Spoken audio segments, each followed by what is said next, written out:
Let's talk for a minute. We've talked about setting good boundaries. And so you've set the boundaries, you've done the code of conduct, and they're violated.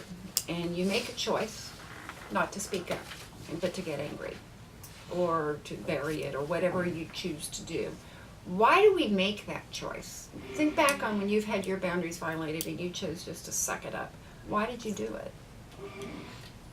Out of hurt, out of an old filter, out of something that happened to me from the past that gave me a knee-jerk reaction, and I let that control the situation that's present, and it wasn't helpful, and it actually caused a divide because of that. Conflict avoidance. For you, it's conflict. Mm-hmm. You hate conflict, yeah. For me, for a long time, I just shut down when people got really angry. I mean, I became a little girl. And I had to finally realize nothing happens when they get angry. You know, they get angry, they blow it off, and they move on, and nothing happens, right? But that would stop me. Maybe it's the assumption of what might happen. Just assuming Fear. So that's fear, isn't it? Asia, what stops you when people violate your boundaries from speaking up? I think just making the situation worse. Ah, that's a good one. A lot of teachers do that, especially the teachers that are just hired. They have a fear of going against the veteran and the fear of, okay, oh my goodness, am I going to get in trouble with the admin? Oh my goodness, is my job on the line? So they fear. So for a while, they just sit there and don't speak until they realize, okay, it's okay, you can speak here. We want you to speak up. So. You've actually said one earlier is frustration. I've spoken up 8 times. It hasn't changed anything, so why bother? Just Right. live with it. Yeah, we have that too. It's just like, okay, is my, voice being really heard in here? And I've said it about 4 or 5 times and it's still going on, then, I speak. And then a lot of people get quiet. Right. Yeah. How about fear of retaliation? Does it ever stop you? Do you ever worry about it? No. No. No? It doesn't help if you have that fear. You just get No. stuck. Right. So when you think of times when your boundaries have been violated that you haven't spoken up, what else has stopped you from speaking up?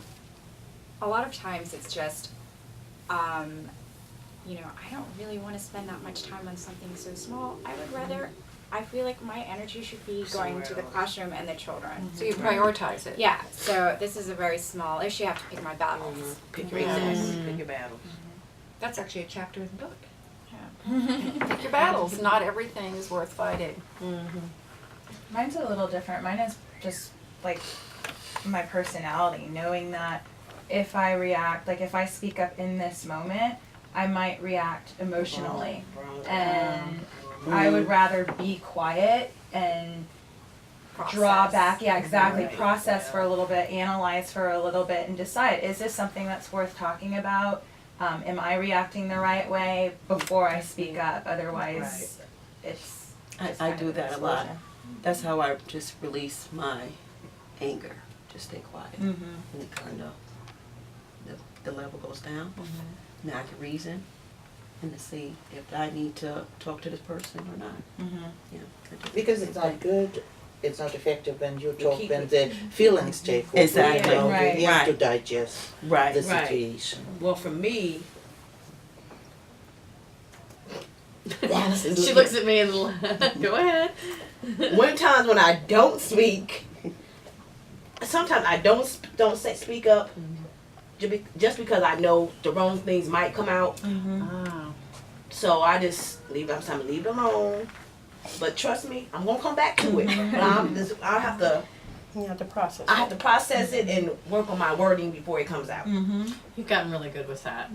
Because your old knee-jerk reaction was, Because it Yes. comes back to sloppy words when Yes, you so I need said it, you know. process it, and I'm gonna come back to it. But I'm gonna come back to it because I just don't like holding it in. Right. I think that's really good because you're learning how to function in a collaborative team when you learn how to, when somebody does press that hot button of yours or whatever it is, and you can learn how to control your knee-jerk reaction, which is something I've been working on too. I think it's really good and you're maturing. And But again, you have to know a lot about each other, that the rest of the team does not take it like you ignore. They have to know, I need some time, guys, and then we will Right. get back to this conversation. Because they can interpret it their way, and then it creates more trouble. Exactly. Have you ever been in the situation of having a boundary violated and you don't know what the boundary is? You know you're angry, but you don't know why.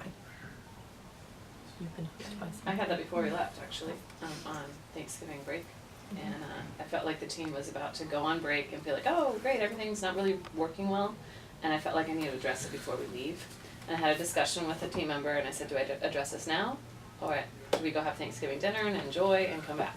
And my fear is that if we leave now with things being disheveled and just not organized in certain ways, are we just not going to be effectively, are we going to accept what this is now, and this is going to be the norm?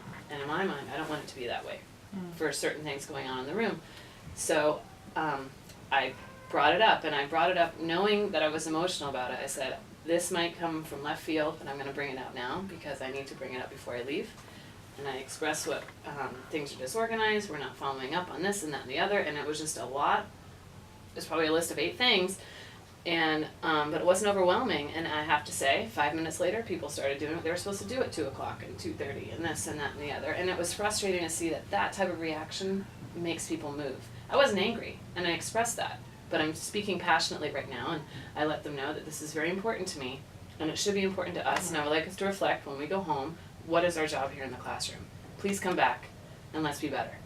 And it was like, whoa, she never does this. But I felt as though if I don't do it now, it's not going to seem important. It was frustrating to me that it takes that type of reaction for people to move, because it doesn't take that for me. But that's a personal thing. I will always try to do my best and all that stuff, so no one has to come to me like that. But it's really frustrating. It's even frustrating now. That You can tell. Right. Well, it's frustrating because that tends to be what I've experienced, how people react. That's how I react. If someone gets angry at me, you bet your butt I'm going to fall in line. But they sure walked the straight line on Monday and Tuesday, and I thought, well, that's odd. But didn't you just clarify where your bar is? I sure did. I created some boundaries, which I was shocked that I created some, and I was proud of myself to do that. But at what point do you bring it down? And I can't casually just say, oh, I find it really important to do this and that and the other, because I used to do that. In one ear, out the other. So for me, it's finding that fine line of what is passion, what is emotion, how do I sit back? It's this whole balance, ebb and flow of it. But sometimes you have to get a little bit, I think, passionate about it, or speak from a place of, I don't know. Could be your team respected that you went that way, and then Maybe. respect you. But your and team I has just wanted to follow through and continue. Your And not team has just, to learn your face. I know to read your face. you know my face, though. It's like, yes. But anyways. I feel like in the classroom, it's easier to set equal boundaries because you're all supposed to be co-teachers. And having just transitioned from the classroom to the admin side, it's a little trickier. Like, Paula is my boss. There's a hierarchy. There's a clear hierarchy. So boundary setting is all, like when you were asking about, well, how do you know what the boundaries are? But, is it different? I don't know, or not equal. And it's important because we mentioned a couple of times the word priorities. It cannot be that within one team there are different priorities, right? So we are different personalities, but we have to understand what are the needs of the children, what are the needs of the parents, what are the needs of the team, and the priorities have to be the same. Okay. Okay, thank you.